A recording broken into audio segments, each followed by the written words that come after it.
Olá, minha Paraíba, muito boa tarde. Estamos começando mais uma edição do Seu Rede Verdade nessa terça-feira, dia 1º de março, né? Em pleno feriado aí do Carnaval, mas naturalmente o mundo inteiro acompanha ali o conflito na Rússia e na Ucrânia e não tem razões para se comemorar nem celebrar Carnaval algum.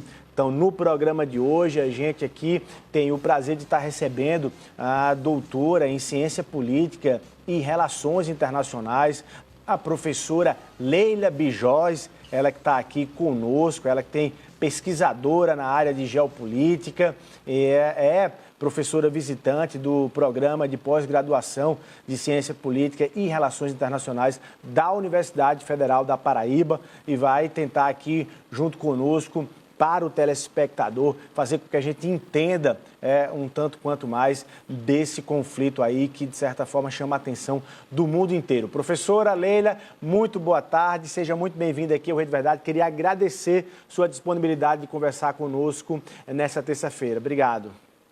Muito obrigada a vocês por esse convite tão honroso.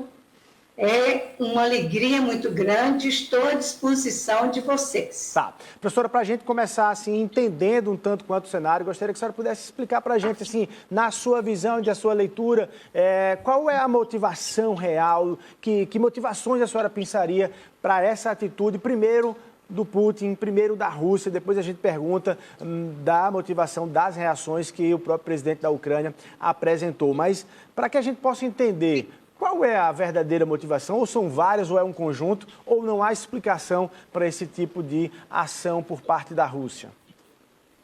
Em primeiro lugar, o que nós observamos é a dominação, o imperialismo, autoritarismo.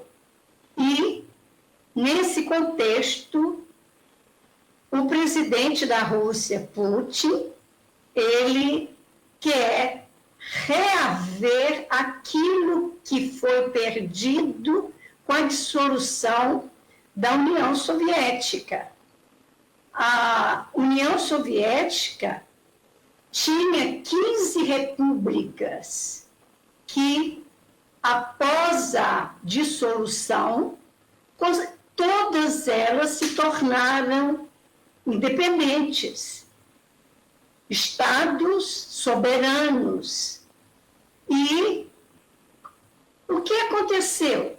Cada uma dessas repúblicas começaram a se desenvolver economicamente, politicamente, socialmente e se aproximar mais do Ocidente. São laços que foram feitos e muitos desses países atuais foram convidados para participar do Tratado da OTAN. A OTAN, que é um tratado do Atlântico Norte de segurança. E a Rússia não gostou desse convite recebido pela Ucrânia. E como já tinha se apossado da Crimeia, já tinha manifestado o seu desagrado em perder centenas e centenas de quilômetros e também perder toda uma população que trabalhava para a Rússia, ele começou a movimentar as suas tropas, cercou toda a fronteira, principalmente com a ajuda da Bielorrússia. Hoje nós chamamos a Bielorrússia de Belarus. E com essa parceria com o presidente da Belarus, os tanques e também os militares foram se agregando, e o que ninguém esperava é que houvesse uma deflagração de guerra em 15 pontos simultâneos. Guerra por terra, mar e ar. E temos também um agravante aí, que é uma guerra cibernética.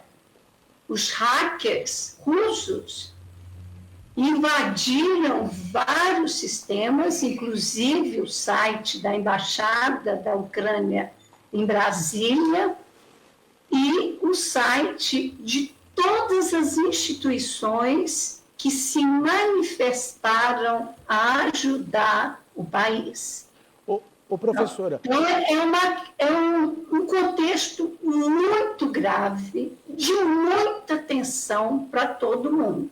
Eu ia, com base nessa sua claríssima exposição, me inspirou a perguntar se, enquanto, então, de fato, enquanto essas ex-repúblicas da União Soviética, elas não prosperassem, estaria tudo bem para o Putin, estaria tudo bem para a Rússia. O fato delas adotarem, enfim, uma postura um tanto quanto mais desenvolvimentista, de prosperidade do ponto de vista econômico e geopolítico, é isso que ameaçou ou há por trás desse movimento de Putin uma antecipação de algum planejamento maior que era de retomada independentemente da prosperidade dessas repúblicas? Com certeza. Ele é um grande estrategista. Ele é que comandava o Kremlin até que foi convidado a assumir a presidência da Rússia. E vai ficar no poder por muitos e muitos anos. 2034, 2035, por causa dessa beligerância e desse pulso muito forte de agregar territórios, apossar-se das riquezas dos países vizinhos. Então, nós temos aí, por exemplo, o Azerbaijão. Eu estive no Azerbaijão como pesquisadora visitante. É um país lindíssimo, desenvolvido, com um boom econômico e com parcerias internacionais. E como a Ucrânia é rico em petróleo, em gás, a Ucrânia é um celeiro de riquezas, não só gás e petróleo, mas todo o contexto agrícola. Vários minérios são encontrados no país. E é uma população trabalhadora, envolvida nesse desenvolvimento político, econômico e social. Ô, professora, com relações muito boas, e a indústria aeroespacial da Ucrânia é uma das primeiras no mundo. Professora, diante desse cenário que a senhora fala, me parece que é algo mais arriscado, inclusive a ameaça ainda maior, se há de fato aí um planejamento que vai além de acompanhar a prosperidade dessas repúblicas. Alguns estudiosos, algumas leituras, até também de pessoas comuns, enxergam nessa atitude de Putin muita semelhança com o que Adolf Hitler fez lá na década de 1930. A senhora também guarda semelhanças e vê semelhanças nesse movimento? Qual é o risco que o mundo deve olhar para isso? Ninguém está seguro. Nenhum país está seguro. Todo o contexto de paz e segurança da União Europeia e dos outros países caiu por terra. Nós perdemos essa segurança. Não se pode mais confiar, porque em qualquer momento o presidente Putin pode armar uma grande armadilha para os atores internacionais que tem cooperação e parceria com a Rússia. Então, nós estamos realmente à beira do precipício. Os países estão se mobilizando. E como a Ucrânia não foi oficialmente aceita pela OTAN, a Organização do Tratado do Atlântico Norte, a OTAN não pode mandar suas tropas.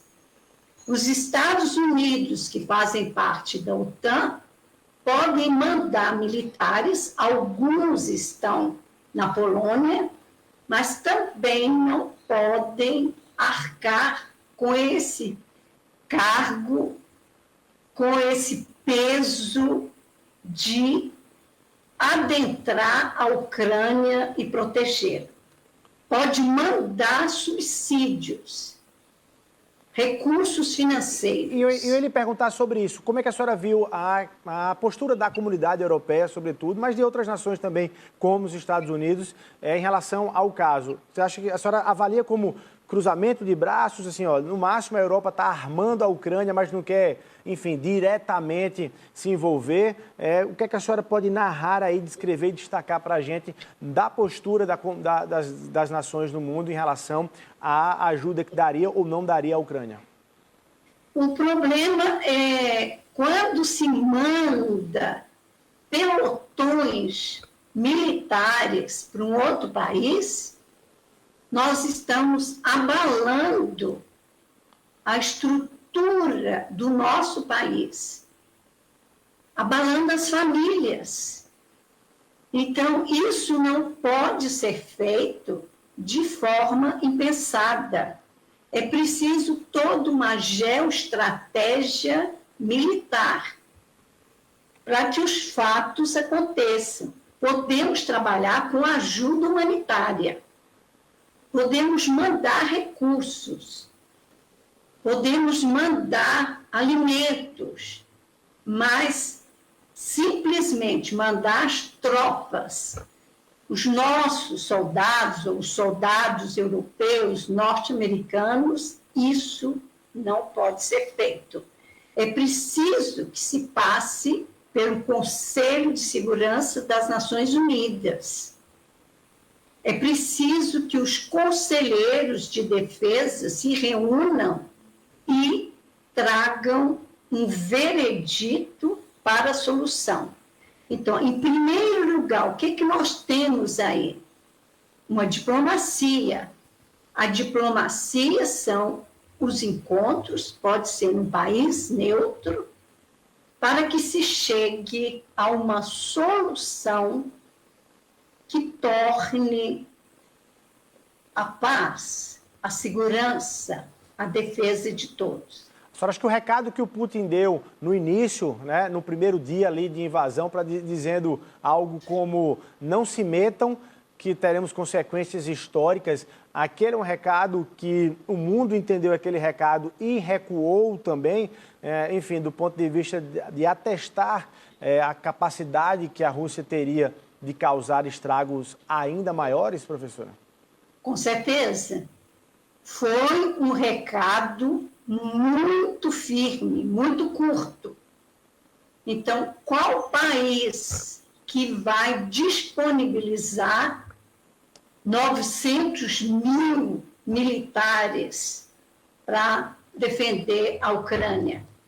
Colocar todos os seus aviões, todos os seus navios e recursos financeiros para essa defesa. Então, é uma solução muito difícil, porque nós temos aí uma defesa da soberania. Aí entra a defesa de cada ser humano. Isso faz parte da Constituição do país. Das guerras que a senhora acompanha e acompanhou do ponto de vista histórico mesmo e estudou do ponto de vista das disputas geopolíticas no mundo, como é que a senhora avalia esses 5 dias da Rússia na Ucrânia, professora? A senhora considera o mundo chocado com algumas imagens, enfim, de bombas e mísseis em locais de civis, em tanques de guerra passando por cima também de veículos. A senhora está considerando essa postura mais cruel do que se possa suportar, se é que se existe limite de suportar alguma crueldade num momento como esse, numa guerra? É uma truculência, uma violência, um desrespeito ao direito internacional. Então, nós temos aí o direito humanitário. A Rússia não estava sendo ameaçada por nada. A Rússia simplesmente inventou um contexto para se apossar da Ucrânia. A Ucrânia é filha da Rússia. E Kiev foi a primeira capital deles. Então, é uma guerra sangrenta, é uma guerra que não tem limites e nós não sabemos quando é que ela vai terminar. As consequências são nefastas. O que se viu, ou o que estamos vendo de ucranianos, e veja, não são as famílias completas, porque os homens adultos foram proibidos de sair do país para defender a Ucrânia. Então, são mulheres, crianças e idosos que estão atravessando as fronteiras da Polônia, da Moldávia, da Romênia, em busca de refúgio. E em 3 dias, só em Varsóvia, e também no sul, na Cracóvia, nós tivemos mais de 115 mil pessoas. Esse fluxo de refugiados vai chegar a 5 milhões de pessoas. Então, e pense na crise na União Europeia para abrigar esses 5 milhões de refugiados. Dar trabalho, educação, saúde e amparo psicológico para cada uma das pessoas. As mulheres sem seus maridos, sem seus pais, sem seus companheiros. Então, é uma guerra truculenta, poderosa, imperialista e cruel. Professora, por falar nisso dos refugiados e daqueles que estão na Ucrânia e também querendo ali sair do local em função dessa guerra, no caso aqui da Paraíba, o governo do estado entrou em contato com o Itamaraty para poder colocar-se à disposição em relação a paraibanos, né, que moram na Ucrânia. Uma informação aí de levantamento de que há, de fato, ao longo desses anos ali, alguns paraibanos que pediram, né, visto para poder residir, morar ou passar ali na Ucrânia, e o governo da Paraíba tentando fazer esse mapeamento para poder contribuir e ajudar com algum dos retornos.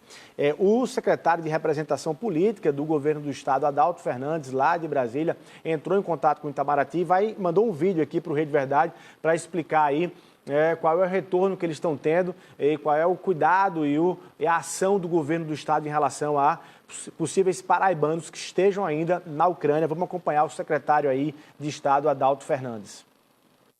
Desde a última sexta-feira, o governador João Azevedo determinou que a Secretaria de Representação em Brasília começasse a dialogar com o Itamaraty, com a Embaixada do Brasil na Ucrânia, com a Embaixada da Ucrânia no Brasil, para identificar os paraibanos que possam estar na Ucrânia e queiram voltar para o Brasil. Em conversas com a Embaixada da Ucrânia no Brasil, identificamos que de fevereiro de 2021 a fevereiro de 2022, aproximadamente 16 paraibanos procuraram os setores consulares da Embaixada para regularizar a entrada na Ucrânia. Então, estamos aqui dialogando e tentando identificar para que nas próximas horas os paraibanos que queiram voltar à Paraíba possam ter todo o apoio por parte do governo do estado da Paraíba. Tá, e a gente viu o drama, enfim, de muitas famílias e de muitos brasileiros, inclusive, com essa tentativa de saída da Ucrânia. Professora, a gente falou sobre a motivação do Putin e da Rússia para essa guerra. Como é que a senhora avalia a postura, a motivação também da reação por parte do presidente da Ucrânia? Você acha que ele está sendo extremamente pouco cauteloso, no mínimo, para usar uma expressão amena, de agir com a contundência que ele agiu diante desse cenário? Para poder usar um conceito aí mais antigo e clássico da guerra. Se você está fraco, declare paz. Se você está forte, declare guerra. Mas se você está fraco, declare paz. Como é que a senhora avalia aí a motivação da postura do presidente da Ucrânia? Eu acho que a postura dele é de um político sério, transparente, voltado para o bem-estar do país e de cada uma das pessoas. Então, ele está se arriscando. Ele pode ser morto a qualquer momento, mas ele não aceita nenhum convite para sair da Ucrânia. Ele quer estar à frente da batalha, negociando e trazendo diplomaticamente segurança e paz para cada cidadão.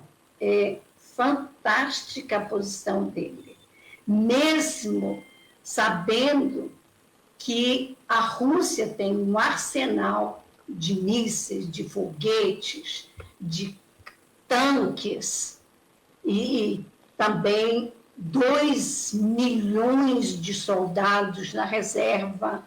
Ele está firme como um líder. Isso é que um líder tem que ser. A senhora não considera uma postura mais genocida, uma postura mais chamar ali, convocar a população para armar, homens de 20 a 60 anos? Como é que a senhora avalia isso?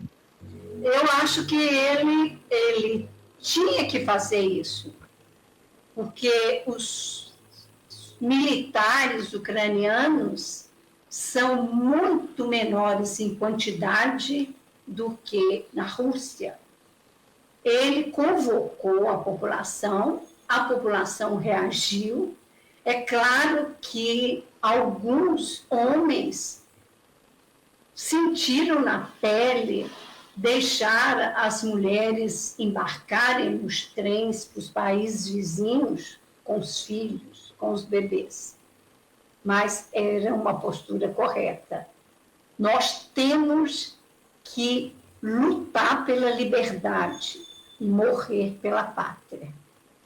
Professora, ontem, a partir do 5º dia da guerra, ontem, segunda-feira, as lideranças aí... Coloca a professora para mim aqui na tela, para ela conversar comigo aqui. Ontem, já representantes do governo russo, representantes do governo ucraniano já se sentaram, já começaram a sentar ali para discutir ali alguma possibilidade, de acordo, de cessar fogo, enfim, de um fim dessa guerra, embora a Ucrânia já entre também na reunião dizendo que só aceita assim, se já for aceita na União Europeia, entre outras exigências.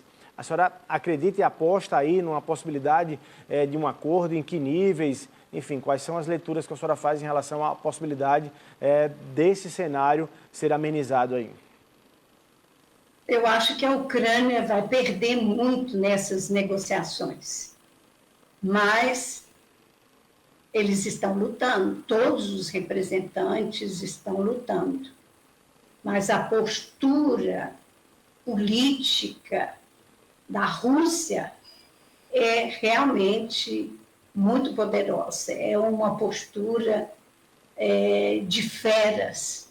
O que nós temos aí, um grande urso que está matando a todos que se põem à sua frente. Nosso tempo já está bem apertadinho, professora, mas eu quero lhe fazer 2 perguntas e deixá-las, inclusive, para o próximo bloco. Uma é sobre a postura do Brasil, do presidente Jair Bolsonaro, diante desse cenário. Houve ali uma postura de, enfim, até difícil de ser compreendida, seja de neutralidade, seja de apoio à Rússia, algo, enfim, o presidente chegou a desautorizar o vice-presidente Hamilton Mourão, que foi mais enfático numa expressão. Eu quero perguntar sobre a postura, o que é que vai ficar para a história da postura do Brasil em relação a esse conflito e também se, depois de tudo isso, há a possibilidade do mundo olhar para a Rússia como olhou, enfim, para a Alemanha da Primeira e da Segunda Guerra, adotar aí tratados para poder conter ainda mais aí qualquer possibilidade de qualquer planejamento expansionista da Rússia. A gente deixa essas duas perguntas para a gente fechar no próximo bloco. Daqui a pouquinho, um minutinho, a gente está de volta.